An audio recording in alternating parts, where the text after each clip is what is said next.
If you're watching this video, that probably means you're still alive in your playoffs, so congratulations. I'm Dustin, welcome to Fantasy Smack Talk. Before we get into it, I did want to give a quick shout out to a couple of our writers, Chris and Evan. Chris just did a post on tips for the fantasy playoffs. You're going to want to check that out. And Evan's been doing his posts every week, starting sit-ems and all that good stuff. So be sure to check those out. They'll be up on the site. Let's get into the must-adds in all the leagues. A lot of injuries this week, a lot of little injuries it seems to a lot of running backs. Let's start out with the must-adds in all the leagues. I'm going to call them Toby Gerhart and Joyce Bell. We don't know necessarily the severity of the Peterson or the Bush injury. Peterson's already saying that he wants to play Week 15. I don't know how likely that is. Foot injuries can always be a little iffy. And then with Reggie Bush, you never really know where he's going to be. He got hurt during pregame warm-ups, so it's something to monitor. But if you're a Reggie Bush owner, you need to get Joyce Bell. If you're an Adrian Peterson owner, you need to get Toby Gerhart. It's as simple as that. And Joyce Bell, I think, by far has the bigger upside out of the two if he gets a chance to start, especially in PPR league.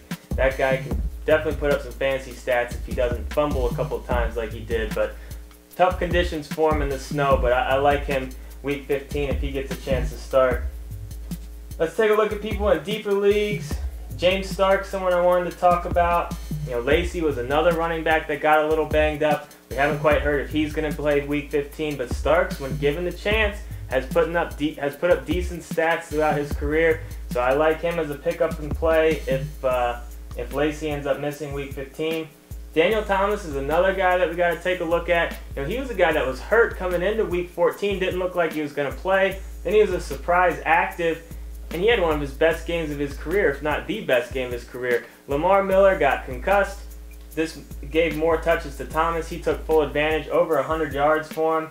I've never really been a huge Daniel Thomas fan, but if you're desperate for a running back and Lamar Miller ends up missing Week 15, he might not be too bad of a play for you. Let's look at some receivers. Rod Streeter keeps putting up the numbers, but still only 20% owned in fantasy. Now, this is a guy that needs to start demanding more attention in the fantasy world. I know, especially in the playoffs, it's hard to trust a guy like Streeter, but if you're not happy with one of your receivers, the production that they're doing, you might want to give him a look. Cordero Patterson's another guy I want to talk about. He's quickly turning into a viable fantasy option. He is kind of one of those specialty, kind of gimmicky type receivers, but they're getting the ball in his hands and he's producing, especially in leagues that count anything for return yards. This is a guy, that's going to put up solid points every week. And I love him in any type of really keeper league. You're going to want to maybe pick him up and just see how he finishes this year.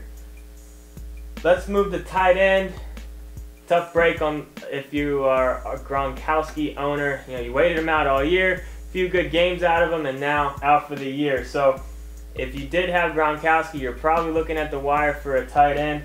Dennis Pitta, I thought about talking about him last week, but I just said I wanted to see one game before I jumped to him being a guy that you want to add to your team. But he looked great. He played more snaps than I thought he was going to. Found the end zone.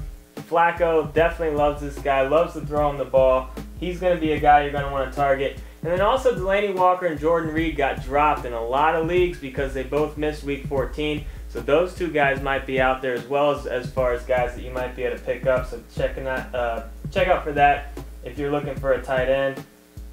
A few pick up and play, or a couple pick up and plays I wanted to talk about for the Bills. Now, I did want to go on a little bit of a rant as far as the Jaguars go, because yes, they've been playing better as a whole. They're winning games, but I'm starting to hear a lot of fantasy experts say, oh, well, maybe you shouldn't start them against Jacksonville. They've been playing a lot better lately. They've been winning games, but first of all, let's talk about who they beat. They beat Tennessee, which was decent. They beat Cleveland. They beat a terrible Houston team twice, and they lost to Arizona in their last 5 games. So a good run for Jacksonville. I don't want to take anything away from it, but they're still giving up a ton of points and a ton of yards on defense. Whedon threw for 370 against them. Palmer threw for 419. Keenum and Schaub combined for over 300 last week, and Fitzpatrick scored over 20 points when he played them. Don't go crazy when I say this, but I actually don't mind E.J. Manuel as a pick-up and play if you're really desperate for a quarterback. 12, 14-team leagues, and you're looking for a high upside quarterback. I think there's a good chance E.J. Manuel scores 20-plus points this week. And I also don't mind Goodwin, the Buffalo wide receiver. You know, some reports have come out they're going to try to get the ball in his hands a little bit more. He's a talented guy, big play potential. So I really don't mind Buffalo's offense. I think they put up a decent amount of points in that game. And I think that game even could turn out to be somewhat high scoring depending on if MJD can come back and play for Jacksonville. So that game is going to be a terrible football game, but maybe good for fantasy world. A couple pick up and play defenses for you. I got the Colts. I don't mind them this week. They're going to be at home going up against Houston. You know, we all know at this point that Houston loves to throw those pick sixes, so you got to like the chances of Indy maybe getting one of those, and they do play good at home. And then Philly's on the road against Minnesota. You know, Philly's defense hasn't been that great as far as real football, but in fantasy they've put up decent stats, and if Adrian Peterson ends up not playing, that could just make it even easier for the Eagles defense to hold them to a few points. And I did have two receivers I want to talk about as far as keeper leagues and really deep leagues. I mean, these guys do have a little bit of value this year, but this is mainly looking forward. Justin Hunter, rookie for Tennessee, great young receiver, very talented. You're going to want to take a look at him in any keeper leagues. And Derrick Rogers for the Colts. This guy really busted onto the scene. Now, this is one of those guys that had character flaws, didn't get drafted, but he's very talented. We saw what he's capable of week 14. This is a guy that's going to demand some attention. You know, depending on what happens next year with Reggie Wayne and if he comes back or not, you know, he could be one of the guys that emerges for having value for that Colts offense, that young Colts offense that should be good for many years to come. So that's it for this week's Waiver Wire. See the full list, get on the website. As always, if you got any questions, post them in the forums.